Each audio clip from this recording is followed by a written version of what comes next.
کی حقیقت کیا 15 شعبان ہمارے دین میں کوئی ایسا دن ہے جس میں کچھ عبادات مخصوص ہیں؟ کیا اس رات میں نفلی عبادات کرنا، روزہ رکھنا یا کسی اور قسم کی عبادات کرنا نبی کریم صلی اللہ علیہ وسلم سے ثابت ہے؟ آئیے ان سوالوں کے جواب تلاش کرتے ہیں۔ السلام علیکم ورحمۃ اللہ وبرکاتہ، my dear brothers and sisters, میرا نام راجہ ضیاء الحق ہے، assistant professor at the International Islamic University and CEO at youth club. Shab Barat یا 15 شعبان کی فضیلت کے اعتبار سے ہماری امت میں بہت بحث و مباحثہ پایا جاتا ہے اور اکثر لوگ اس کے بارے میں بہت گرما گرمی بھی ہو جاتی ہے۔ تو میں نے سوچا کہ آج میں آپ کے سامنے ایک بہت ہی معتدل انداز میں، بہت ہی بیلنس طریقے سے اس کے بارے میں کچھ باتیں پیش کروں۔ سب سے پہلی بات یہ ہے کہ ہم لوگ ہمیشہ یہ چاہتے ہیں کہ اللہ تعالیٰ ہم سے راضی رہے،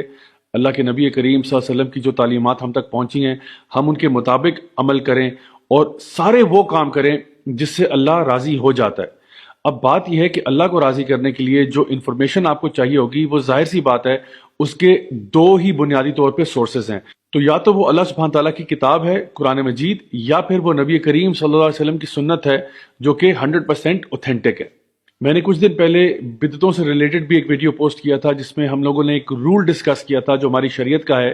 کہ جہاں تک دین کا تعلق ہے تو ہمیشہ وہی کام کیے جائیں گے جس پہ 100% اللہ اور اس کے رسول کی مہر ہو۔ اس کے علاوہ اگر کوئی عبادت ہم نئے طریقے سے دین میں لے کے آئیں گے تو وہ پھر بدعت میں شمار کی جائے گی، اور نبی کریم صلی اللہ علیہ وسلم کی اس بارے میں بڑی سخت وعید ہے کہ ہر بدعت جو ہے وہ گمراہی ہے اور ہر گمراہی جو ہے وہ جہنم کی آگ میں ہے۔ تو آئیے اب دیکھتے ہیں کہ شعبان اور اسپیشلی یہ جو نصف شعبان ہے یا 15 شعبان ہے کہ جس کو ہمارے عام اصطلاح میں شب برات کہا جاتا ہے، اس کی حقیقت کیا ہے۔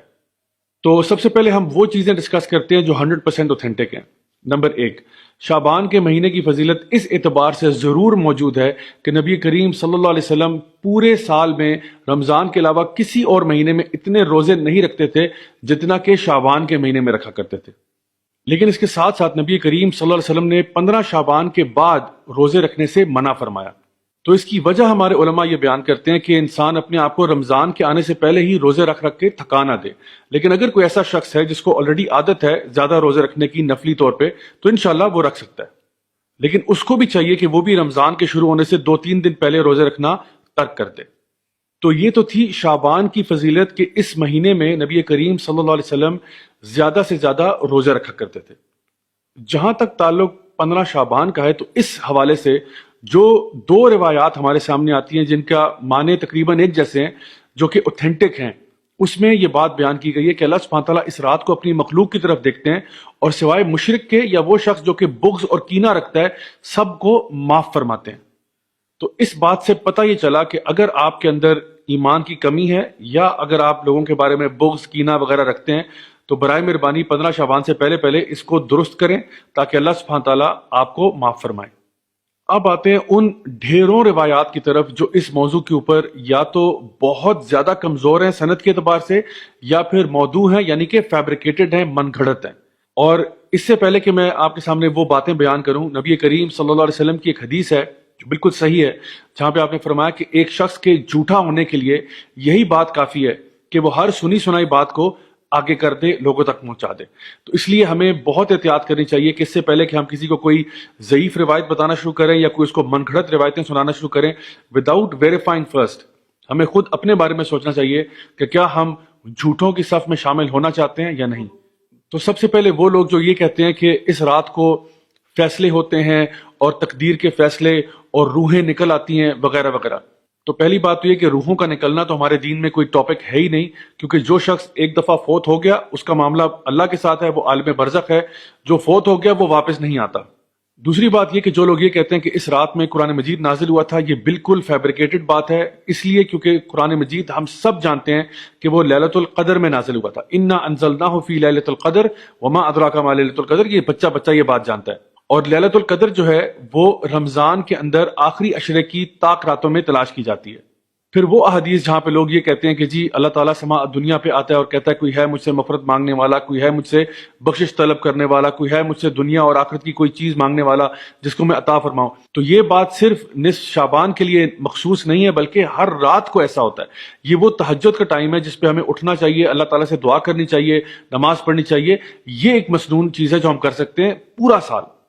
اس کے علاوہ کچھ ایسی رسومات جو لوگوں نے اپنی طرف سے گھڑی ہوئی ہیں، فار ایگزامپل حلوے بنا کے لوگوں کو کھلانا یا قبرستان جانا یا اس کے علاوہ بن ٹھن کے تیار ہونا اور یہ کہنا کہ یہ مردوں کی عید ہے، یہ سب چیزیں جو ہیں یہ فیبریکیٹڈ ہیں، ان کا کوئی وجود ہمارے دین میں نہیں ملتا۔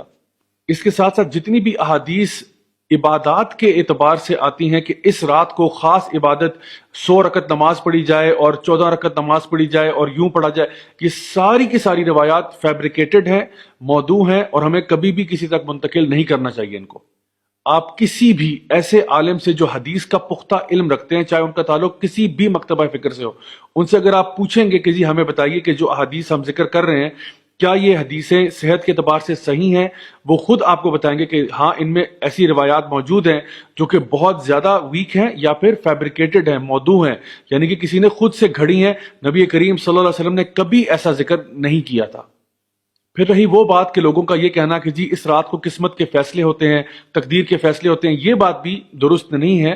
کیونکہ یہ فیصلے بھی لیلۃ القدر کی رات میں ہوتے ہیں۔ اللہ سبحانہ وتعالیٰ فرماتے ہیں تنزل الملائکۃ والروح فیہا باذن ربہم من کل امر،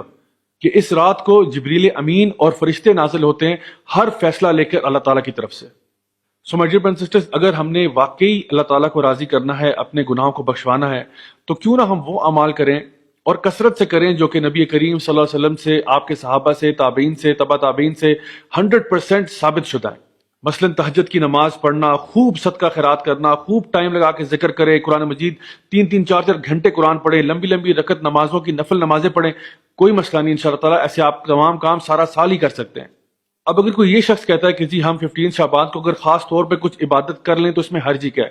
حرج صرف اتنا ہے کہ اگر تو آپ کا یہ روز کا معمول ہے تو ضرور کریں، دعائیں مانگیں، ذکر کریں، قرآن پڑھیں، ضرور کریں، لیکن اس رات کو خاص کرنا نہ تو نبی کریم صلی اللہ علیہ وسلم سے 100% ثابت ہے،